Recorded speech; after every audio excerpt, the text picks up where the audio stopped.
Hey Waffle Gang, I do hope you're well. My name is Mark and today we're checking out some more Reddit stories, and if you do love a Reddit story, why not consider hitting that like, subscribe, maybe that notification bell too, and let's crack on with today's first story. Much love, guys. Now today's first story comes from Aromatic Ice 968, and there is a trigger warning on the story of disordered eating, so if you do want to skip the story, please feel free to do so. Timestamps are always down in the description and along the timeline below. Thank you.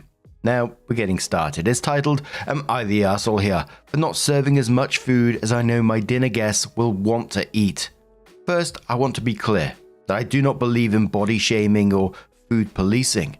Having lost 100 pounds myself and working on another 50, I have no place to judge anyone for what they eat. I pride myself on being a generous host who makes my guests comfortable and feeds them well. Nobody leaves my house hungry has always been my rule. The problem? I have a friend who meets monthly at either my or Joan's home for dinner. Nobody else has enough space to host. Recently, Polly announced she has a girlfriend, which made us all happy. Polly has been lonely for a long time, and I was the first to host Melissa.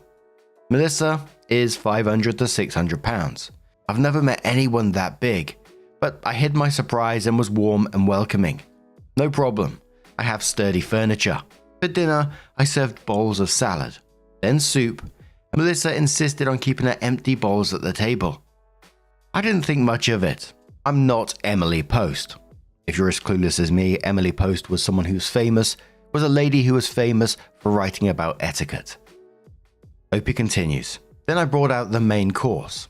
2 9 by 13 pans of 14-layer lasagna, cut into 8 pieces each. There were 10 of us all together. I told people to dig in as I got the bread out of the oven. When I got back to the dining room, everyone looked so shocked, I thought my cat had farted. His mouse farts could suffocate an elephant. Then I saw that Melissa had 4 pieces of lasagna heaped on her plate, 2 in her salad bowl and 2 in a soup bowl. Polly was glaring like, "Don't you dare say a word." Melissa seemed utterly oblivious. I didn't know what to do. I just sat down. Joan and I shared 1 piece of lasagna, and everyone else got a full piece. I cut the cake into equal portions for dessert, but had to make an extra batch of sauce and get an extra tub of ice cream out. Melissa ate at least a liter. The next month, on Joan's turn, she served every course pre-plated, and when Melissa asked for extra, Joan apologized and said there was none. Truth? Joan is very organized and precise. Melissa and Polly left right after dinner, and Polly texted Joan, berating her for controlling Melissa's eating. Polly also texted me saying she trusted I'd be sensitive to Melissa's needs on my next turn. That turn is almost here. My plan was roast dinner, pork and beef. I can easily make lots of cheap veg in dessert, but meat is pricey right now, and I'd have to serve twice the norm to satisfy Melissa. I know I cannot just trust she'll take 1/10 of what's there, considering she grabbed a whole lasagna last time. So do I suck it up and just buy much larger roasts? Do I make a big few batches of cheap soup and biscuits and serve that rather than strain my budget? I don't want to upset Melissa or be a stingy host, but I've never dealt with someone like this before. I was obese, but I would have eaten maybe 2 pieces of lasagna, not 8. So I just serve a reasonable sized meal and tell Polly and Melissa, sorry, that's all I have. Am I the arsehole here if I serve less food that I know my guests will want? Edited to add, everyone in the group who doesn't cook, so 7 people before Melissa joined, chips in $25 per meal to whoever hosts. That until inflation got so bad, covered enough of the food cost to make it feasible. Joan and I have both been simplifying our menus a bit to deal with rising costs, but the idea is to give ourselves and our friends a night off from the humdrum world and pretend we live glamorous, elegant lives. We use fine china and dress nicely and play classical music. Right before Melissa was going to ask if we could increase the chip into $30 a plate. I have the most resources out of anyone in the group, and I can afford to go out of pocket a bit more than Joan. None of the rest have money, space, or culinary skills to put this together. Joan and I can cook like Julia Child. We are a ragtag lot with a variety of neurodivergences and mental health issues. These meals give us something special to look forward to. Now, this isn't just about food quantities, it's about the absolute lack of respect and boundaries and just general awareness about social norms and consideration for others. And that she knowingly took food which was meant for other guests, which other guests also paid for. And Polly is just as bad and expecting OP to accommodate this behavior without question, attacking the friend, Joan, for serving pre-plated portions. And I can understand about, OP not wanting to come across a certain way as like body shaming or anything like that, but it's simply not about that. It's finding a respectful balance where one guest's needs isn't completely overriding everybody else's. And I think Joan's solution was probably the best way to deal with it. It wasn't controlling like she said, it's ensuring everybody is getting fed fairly and one person isn't taking all the food. But Mountain Angel says, let Polly know she needs to start chipping in to feed her girlfriend, or they don't get invited. The alternative is to have it at her place, even though there isn't enough room. Mary says, your friend is a problem. Anyone who lacks the self-awareness to see that gorging themselves at the expense of the host is not someone you need in your home. You need to talk to your friend about how selfish her girlfriend is. If she's unwilling to talk to her partner about consideration in other people's homes, then she doesn't need to come to these parties. This isn't a fat-shaming issue. It's an issue of a very large woman having no self-control and no consideration for other people. She has zero manners. If her appetite is that great, she should eat before she comes. Salt Finding says no one is entitled to $100 of a meal that is $25 per head. That's ridiculous. Grow a backbone and tell her she either pays it or leaves the glutton at home. Melissa knew there would not be enough lasagna for everyone after what she took. Outrageous behavior. Sword Rat says not the arsehole. If I'm hosting a dinner, yes. I'll be as accommodating as possible. Dietary restrictions, allergies, whatever. I will not, however, accommodate someone who thinks taking an entire dish for themselves. My passive-aggressive response would be, everyone gets a piece before taking seconds, or staring right in her eyes. My more direct arsehole response would be, the fuck you doing? You can't just take the entire serving dish worth of food before anyone else gets a fucking bite? Edit. I don't want to seem like I'm fat shaming or anything like that, but for a guest to take half the food, at the least that's just bad manners, especially when everyone chipped in for a meal. Everyone involved needs to have a serious conversation about how to go forward. Opie responded saying, you're right, this is beyond fat shaming. This is someone taking way more than they paid for and depriving others of what they paid for. It's also making others incredibly uncomfortable. It didn't actually bother me to see Melissa eat all that. It was kind of amazing in a weird, voyeuristic way. But the rest of the group is saying that it was super uncomfortable for them. And one more comment from Sparks Girl who says, I'm impressed with your restraint because I would have lost my ever-loving shit on someone taking more than half. Did I read that right? Of the main course for themselves. Emily Post would have fainted thrice during the tirade I would have put forth, good host or no. I love it when someone says thrice. And then to be berated for controlling someone's eating by stating that the food is for everyone would have ended their invites forthwith. Not the arsehole. So Opie's got a couple of updates. The first one said, excrement is hitting the fan right now. I thought I was safe because I knew Polly didn't use Reddit, but apparently Melissa told an online friend about 14-layer lasagna, and that friend saw the post and showed it to her.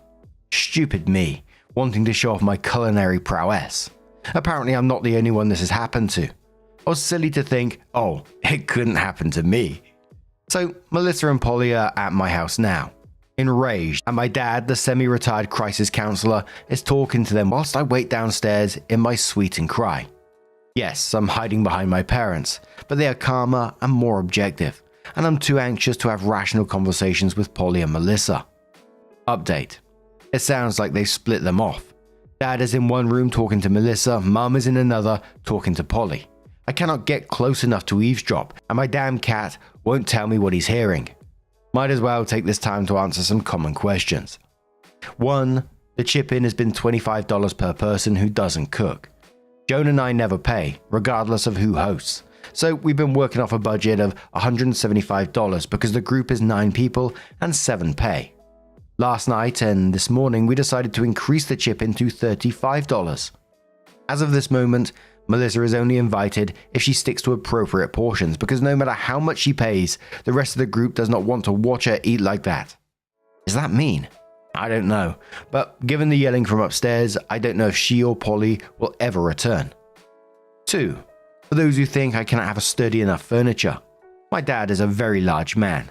My now deceased Opa and my uncle custom built most of the furniture in the house. At least the stuff he would sit on. Dad has lost a lot, but everyone in the family has a good chair or two for him to sit on in their homes. 3. Polly has helped me through a lot and has had a very difficult life, so I'm loath to upset her. I understand now that I need to grow a spine and that I don't need to be a doormat. 4. I built this group and started the parties in part because restaurants aren't an option for all involved. We have a plethora of mental, physical, and neurospicy health issues going on. One of us has dwarfism and doesn't like being stared at. The parties are our escape from our difficult lives. We dress up in vintage glam costumes we found at thrift stores or made ourselves and pretend that we're in a golden age Hollywood or something. It's a big deal, and both Joan and I truly love to cook and host. 5. I like cooking fancy food because I have to cook healthfully for the rest of the time for my own weight loss and my diabetic parents. I do not want my parties to turn into salad and lentil fest. I eat that the rest of the time. For whoever suggested a crawdad boil, we are landlocked in Canada. Beef is cheaper than crawdads around here. I haven't cooked much southern soul food, but it's a possibility if we don't include seafood because it costs the earth. 7. Polly sees Melissa's issues as a disability we should accommodate. She compared it to Dad building a wheelchair ramp on the front porch for my granny and auntie. But I now understand that letting Melissa gorge is not a kindness, it's enabling very dangerous behavior. She could keel over in my dining room, and we do not want to deal with all the paperwork that would create. 8. Honestly did think that everyone who was morbidly obese and addicted to food got that way from trauma because my sister and I did. 9. I wasn't actually deprived of lasagna. Joan and I often share a piece. I've had a bariatric surgery and cannot eat much, and Joan prefers salad and bread and only a small portion of something as rich as lasagna. 10. I'll post the recipe once I remember all of it. It's a combo of a few different ones and some right from my head. I'm extremely stressed right now, so remembering ingredients isn't working. 11. I was wrong on Melissa's weight. She's 490 pounds. My bad. I'm not good at estimating those things. 12. I'd be much calmer right now and not be having chest pain if this was rage bait. I wish it was rage bait. Sorry to disappoint. 13. Please don't call Melissa derogatory names. This is not about hating on fat people. I was looking for advice on how to approach her obesity and food addiction behavior with fairness and compassion. Also, thanks for all the kind and helpful things people have said. Some of the douchey ones gave me a laugh, like the idiot who thought 2 enormous lasagnas doesn't feed 10 people. I'll write another post when things are resolved. So, sometime later, OP does come in with that update and says, first off, thanks to everyone who responded kindly. I'm still working through all the private messages, and I'll get there. Also, I'm still working on remembering the whole lasagna recipe. I'll post it when I do. First, an apology. I knew Polly didn't use Reddit, but I was foolish and didn't think that Melissa might. I was out of line with some of what I said, by calling it a live mukbang show, and for that, I apologize. This post was not supposed to be about fat shaming, and I did, in my comments, fat shame. That is on me, and I apologize. I do not hate Melissa for being obese. My problem has solely been about the etiquette and fairness of the food consumption, and the stress it puts on me to see someone binge eat so severely when I battled that disorder. Update. That day they came to my house. I did eventually speak to Melissa and Polly after they calmed down. Melissa has always dreamed of having friends who would accept her as she is and be in a group where she can eat the way she does without judgment. Polly believed that I would provide that. I told them that I cannot, because I almost ate myself to death, and helping someone else do it is too much. Also, most of my other guests were uncomfortable. I said I would provide double portions to Melissa, which is a lot of food, but no more. I did not mention the cost because I didn't want them to offer to pay as a way around it. They said they'd think about it, but Polly messaged me a few days later and said that she could not forgive me humiliating her partner online unless I showed true remorse by giving Melissa what she needs, an unlimited buffet at my home. So our friendship is over. Another member of the group has sided with Polly, upset at the fact that I discussed this online. So that is where we're at. My group has shrunk. We'll grow again. There are a few people we are going to discuss who might make good additions. but we skipped this month's party because of the stress and drama. As to whether I should have discussed it online at all, I've decided that I'm not sorry for that.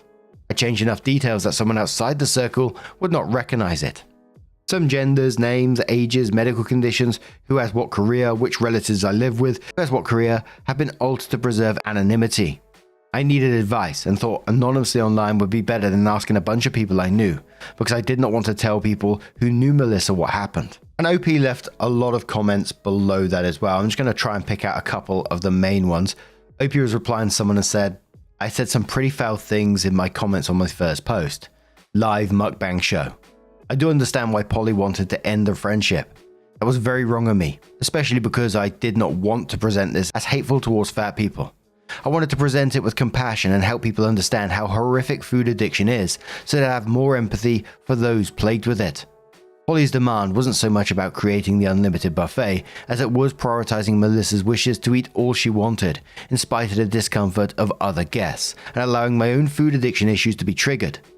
I did explain to Polly about how much it triggered me, and I think the demand was deliberate in that I should put myself in such discomfort to atone. I was wrong for the rude things I said, but I won't put myself in that danger to atone. I've been stress eating since it happened, worse since things blew up, and I need to get it under control. Opie also says, I think Polly has taken advantage of the fact that I don't want to upset someone for being obese, and she told Melissa that I wouldn't object to her eating all she wanted. I think she sees me as a safe space for Melissa to live out her compulsions unopposed. Polly might have more of a manipulative side than I thought. And the final comment from OP said, I always thought I did provide all you can eat. I want my guests to be stuffed and satisfied. It's part of my cultural background to feed people as a gesture of love. That's why I made 2 lasagnas when I could have gotten by with 1, cutting pieces smaller. But I've never met someone whose food addiction was that extensive. I want to be clear that I see her as sick, not an evil, greedy person. But now I'm going to turn this one to you guys. What do you guys make of this situation? Let us know your thoughts down in the comments below. And let's have another story. This one was suggested over on our own subreddit r/Mark Narrations. It was cross-posted, so it originally came from the r/Entitled People subreddit from Past Division. It says, entitled customer is mad, we won't refund him for an item he bought 12 years ago. So, I work at a call center for a certain members-only bulk store chain, specifically in the online branch. One of the perks we offer our customers is an almost comically lenient return policy. We started limiting certain electronics to 90 days from the date of delivery back in 2016. This will be important later, and our returns team needs to look over and approve any returns for orders over 2 years old, but by large, we'll accept anything. I like this policy. It's a lot easier for me to just process a return than it is to argue with a customer for 20 minutes about how, no sir, it's not our fault that you didn't think to open the box until well after 90 days and now the computer doesn't work.